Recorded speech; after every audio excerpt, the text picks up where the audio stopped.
esta tarde estará a cargo la doctora Nieves Rubaja. La doctora es abogada, especialista en Derecho de Familia.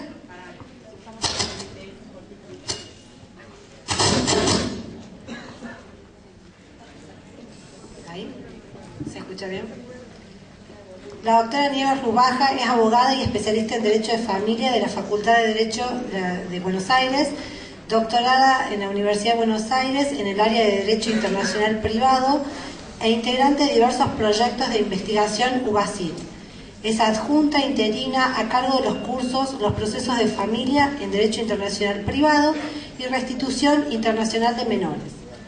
En la Facultad de Derecho UBA, jefe de trabajos prácticos de la materia de Derecho Internacional Privado de la UBA, disertante en diversas universidades nacionales y jornadas en la Argentina y en el extranjero. Es miembro del grupo de expertos en materia de acuerdos transfronterizos de la Conferencia de la Haya de Derecho Internacional Privado y corresponsal del sitio incadat.com, autora del libro Derecho Internacional Privado de Familia, Perspectivas desde el Ordenamiento Jurídico Argentino, del 2012. Gracias, doctora. Bueno, muchas gracias. Bueno, muchas gracias por su presencia, muchas gracias a la Escuela de Capacitación Judicial y muchísimas gracias a Ana por toda su organización y lo gran anfitriona que ha resultado en estos días, aunque algunas cosas exceden lo que uno puede querer o disponer. Pero todo está saliendo genial. Bueno, el panel de esta tarde es el de los desafíos pendientes en materia de niñez y de adolescencia. Y cuando yo leí este título de panel, como yo soy muy respetuosa de lo que me piden que haga, dije, bueno, tengo que hablar de desafíos, pero no puedo hablar de desafíos sin primero hablar de los grandes logros que ha traído el Código Civil y Comercial en materia de Derecho Internacional Privado de la Familia. Uno dice Derecho Internacional Privado y mucha gente le agarra como un escozor en la piel porque no la pasó bien con el Derecho Internacional Privado en su historia académica, o porque no le gustó, o porque se hizo difícil la materia.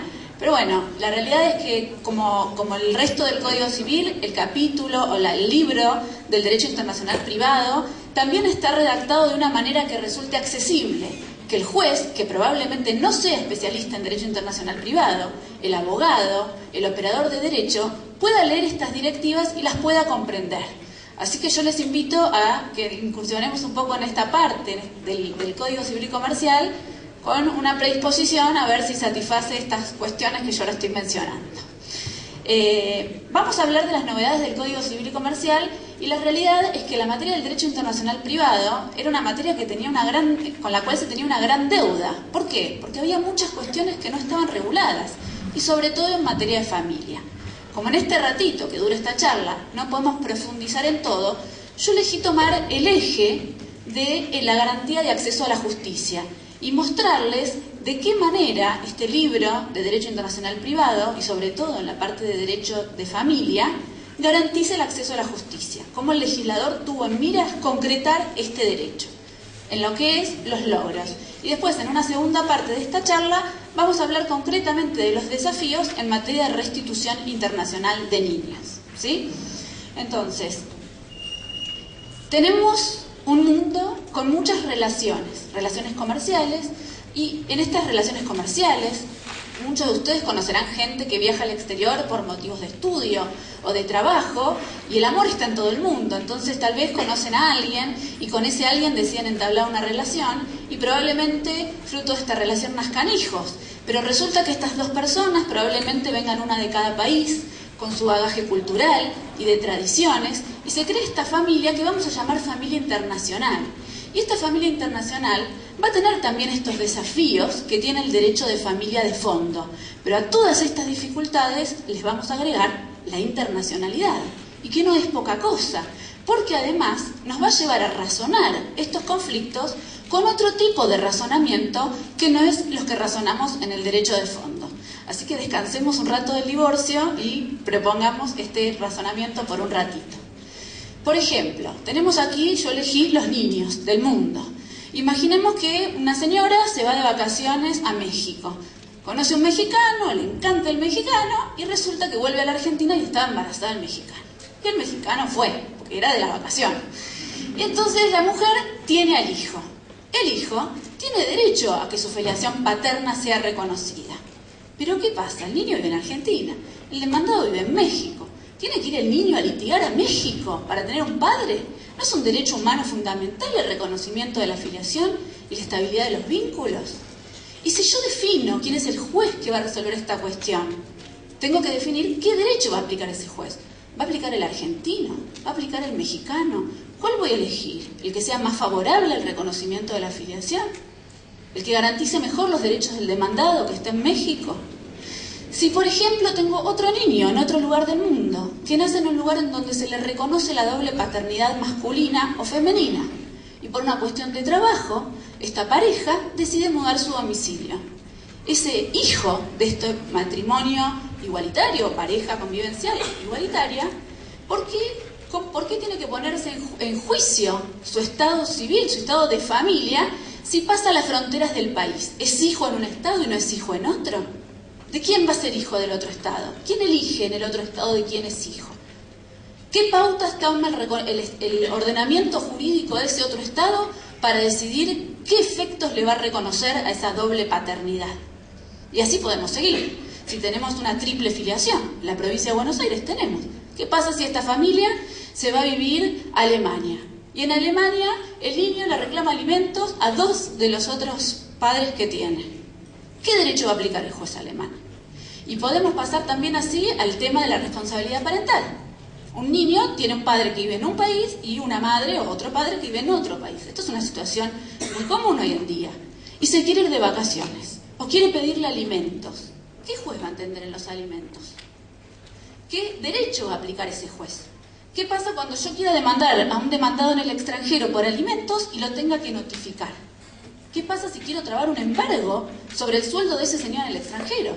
El juez argentino no le puede mandar un mail a la empresa y decirle trabe embargo, no le pague, retenga. Necesita el auxilio judicial internacional para poder concretar esta medida en el exterior. Y así se van sucediendo los casos de familia y podemos estar largo rato con esto. Pero bueno, vamos a avanzar un poco.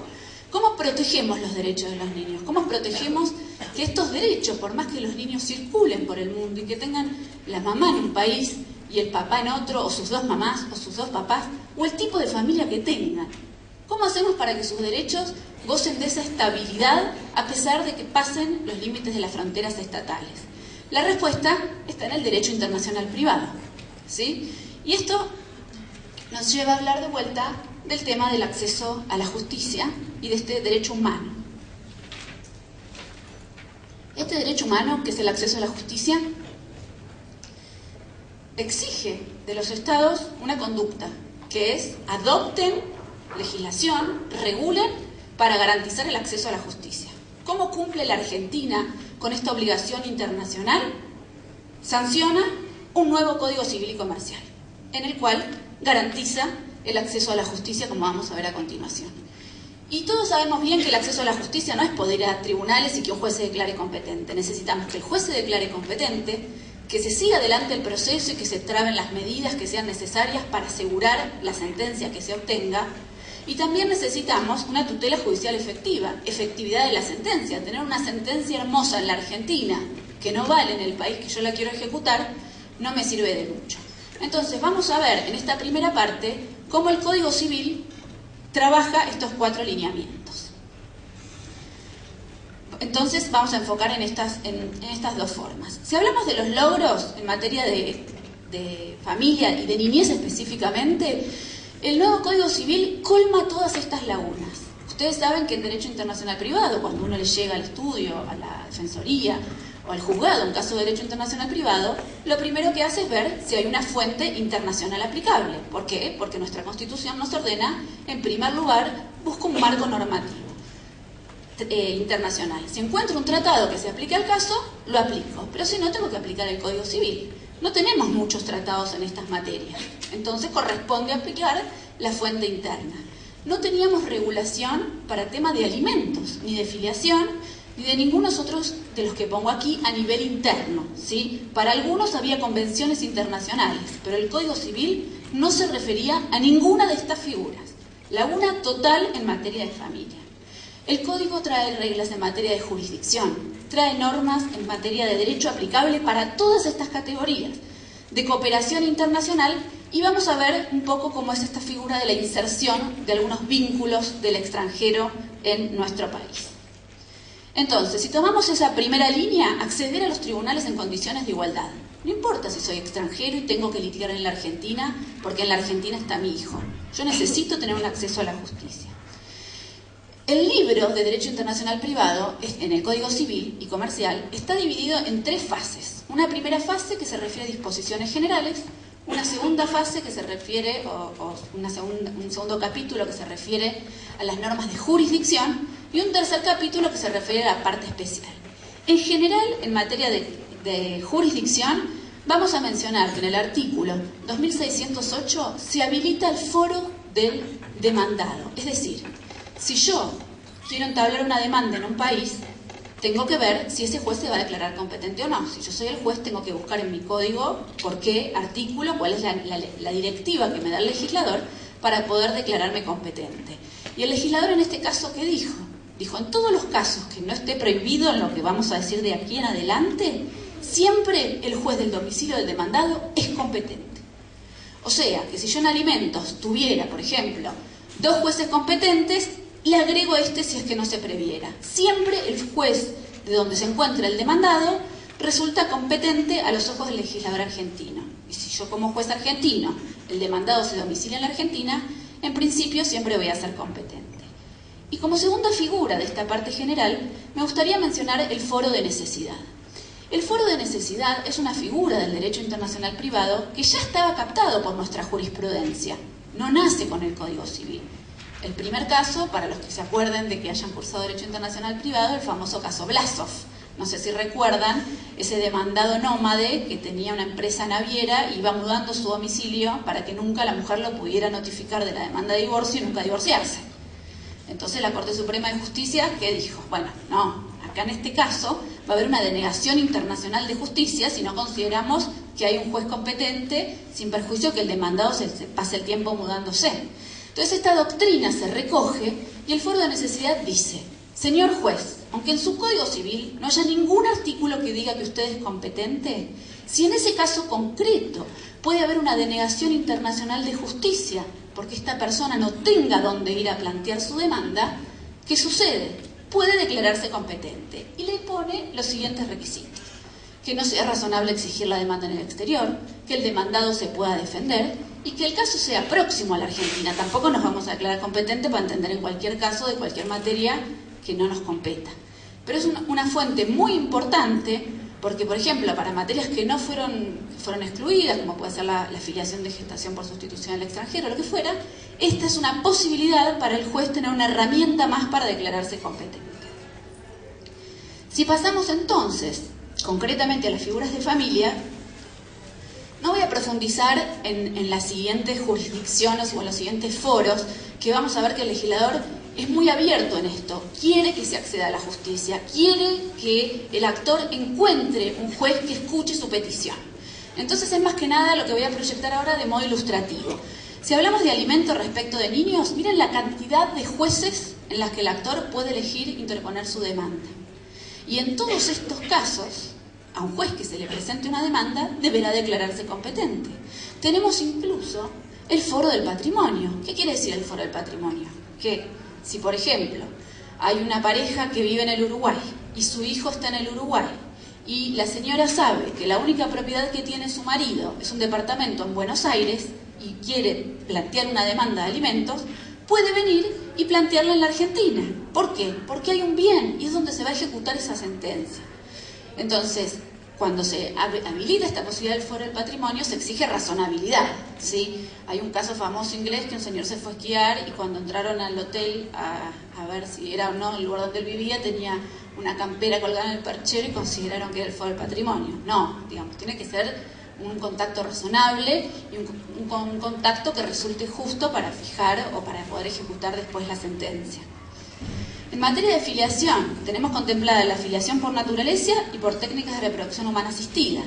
El legislador elige categorías diferentes para decir quién es el juez competente para cada caso. ¿Por qué? porque es otra la situación y la naturaleza jurídica de cada uno de estos actos. Es distinto intentar determinar una filiación o impugnarla que el mero acto de reconocimiento de hijo que pueda hacer una persona. En función de estas posibilidades se dan más o menos jueces competentes para este tipo de acciones. Si hablamos de adopción internacional, en la adopción internacional no sucede esto de que yo siempre quiero tener muchos jueces competentes. ¿Por qué? Porque si se trata de un niño argentino y va a ser adoptado, yo el único juez que quiero que entienda en esa adopción es el juez argentino. ¿Por qué? Porque no quiero que el niño argentino o el niño domiciliado en la Argentina, el niño oriundo de nuestro país, sea adoptado en el extranjero. Entonces el artículo 635 dice, para niños argentinos, el único juez con competencia exclusiva y excluyente es el juez argentino.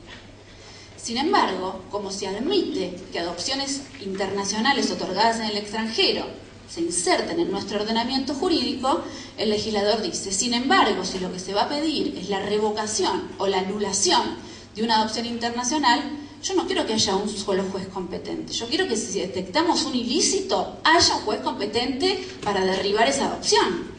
Entonces, abre foros, abre dos foros. Dice, va a ser competente tanto el juez que otorgó la adopción, que es lo lógico que él pueda revisar su sentencia y revocarla, y también va a ser competente, el juez del lugar donde reside el niño. ¿Por qué? Porque ahí está su centro de vida. Probablemente sea en esa jurisdicción, si se advierte una ilicitud en donde se puede operar. Entonces vemos cómo el legislador recurre a estas herramientas que le da el derecho internacional privado para elegir, y elegir qué proteger. Protejo a los niños argentinos para que no vayan afuera, pero también protejo a los niños de afuera que vienen a la Argentina para que no tengan un vínculo viciado, ¿sí? Y por último, en materia de responsabilidad parental, se deduce de la legislación del nuevo Código Civil que es competente el juez de su centro de vida, del lugar en donde él lleva adelante su vida y en el momento en que se origina el conflicto. Y de restitución internacional lo vamos a ver en un ratito. Eso respecto al primer eje. Si entramos en este segundo eje, ¿cómo cooperan los jueces argentinos con el exterior? Cooperan decretando medidas cautelares, ¿sí? Medidas cautelares urgentes, medidas cautelares cuando otro juez es competente y medidas cautelares cuando tienen que ejecutar una sentencia y para asegurar su cumplimiento. Y me interesa detenerme en este artículo, que es el 2611. ¿Por qué? Porque plasma un deber que siempre existió en el derecho internacional privado, pero ahora es una obligación. Y es una obligación para todos los jueces, que es el deber de cooperar. Y el artículo no solamente dice que los jueces deben cooperar en asuntos civiles, comerciales y laborales. Dice que también esa cooperación debe ser amplia, ¿sí? ¿Qué quiere decir amplia? Deben ponerse al servicio y prestar la ayuda que sea necesaria, el auxilio que sea necesario. ¿En qué? En este caso que estamos viendo ahora, en favor de los niños y niñas que están atravesando una situación conflictiva. Si un juez extranjero quiere saber, por ejemplo, qué opina un niño respecto de ir a hacer una visita o lo que fuera, y este juez puede disponer una videoconferencia para la cual se escuche al niño y se resuelva esta cuestión, o prestar algún tipo de ayuda al extranjero, ¿por qué no hacerlo? ¿Sí?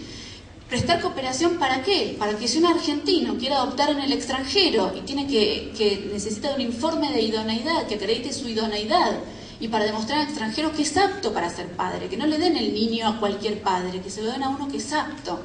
El juez debe colaborar, no es facultativo, el artículo lo manda a colaborar.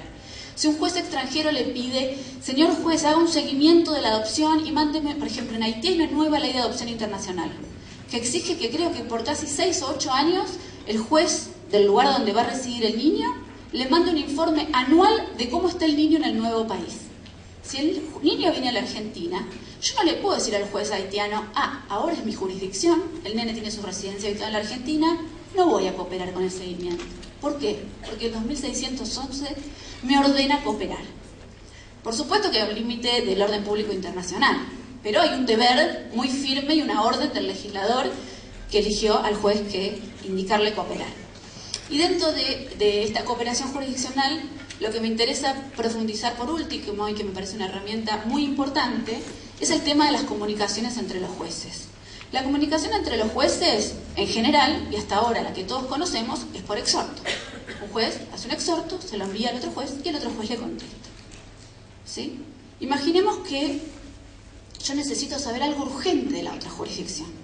Por ejemplo, en un caso de restitución, necesito saber si es verdad que hubo un expediente donde tramitó en el otro estado de violencia familiar y qué se resolvió.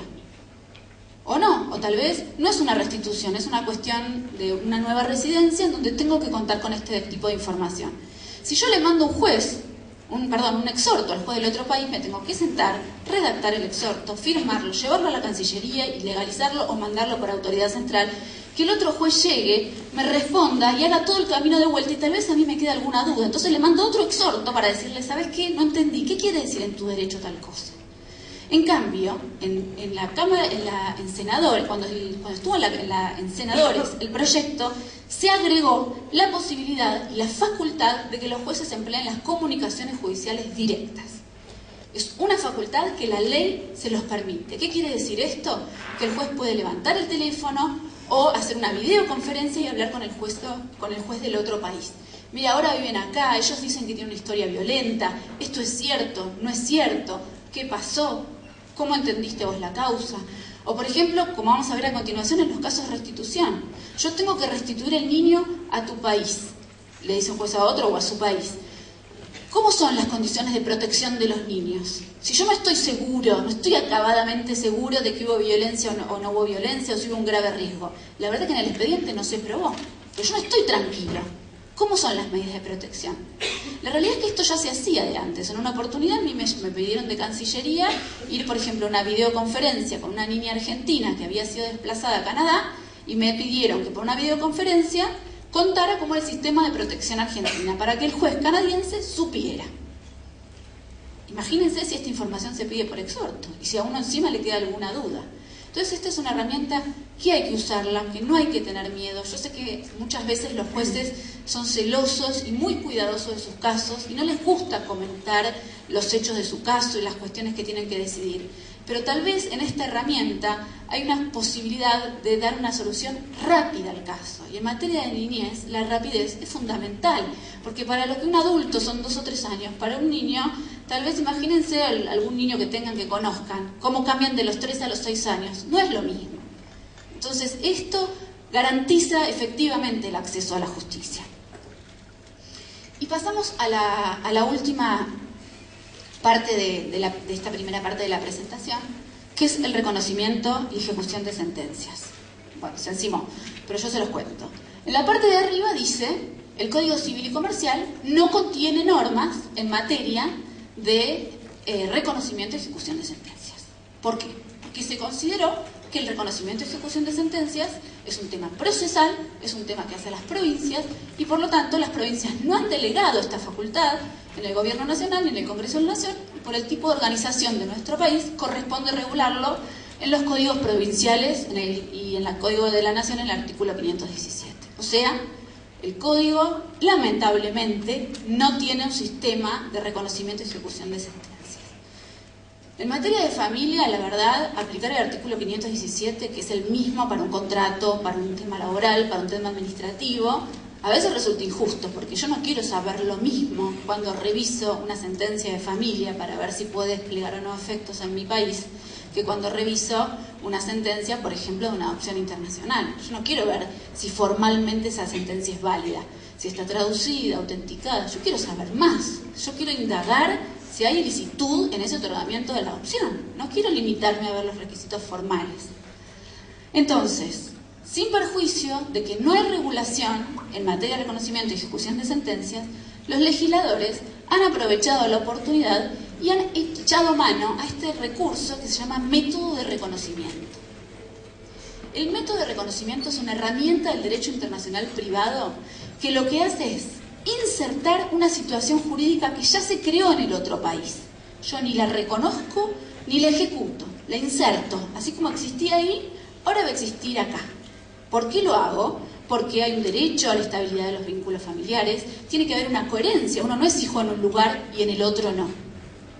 Entonces, este sistema supera el control del 517 y permite esta inserción de estas figuras. ¿Con cualquier costo? No, tiene un límite, que es el orden público internacional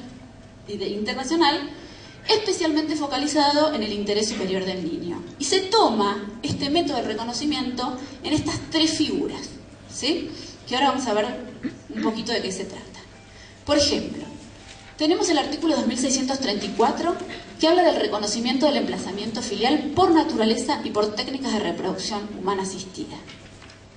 Como expresamente no excluye la gestación por sustitución, y la gestación por sustitución es una forma de TRA, cuando unas personas argentinas van al exterior y tienen un hijo por medio de estas técnicas y de alguna forma en la partida de nacimiento o si hubiese una sentencia en el país donde nació el niño se otorga la afiliación respecto de los comitentes argentinos, el artículo este dice el juez debe reconocer ese vínculo filial.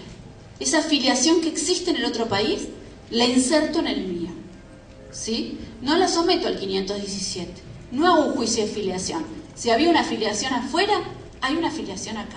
¿Por qué? Porque protejo los derechos fundamentales del niño. ¿Cuál es el recaudo? Que no se viole el orden público internacional, pero no el orden público en general, sino focalizado en el interés superior del niño. Entonces, sin perjuicio de que el Estado esté a favor o en contra o haya decidido regular o no regular la gestación por sustitución a nivel interno, el artículo me indica, si en el exterior hay una afiliación, producto de lo que sea, naturaleza, TRA, gestación por sustitución, esa afiliación debe insertarse en el ordenamiento jurídico argentino. Lo mismo pasa con la adopción.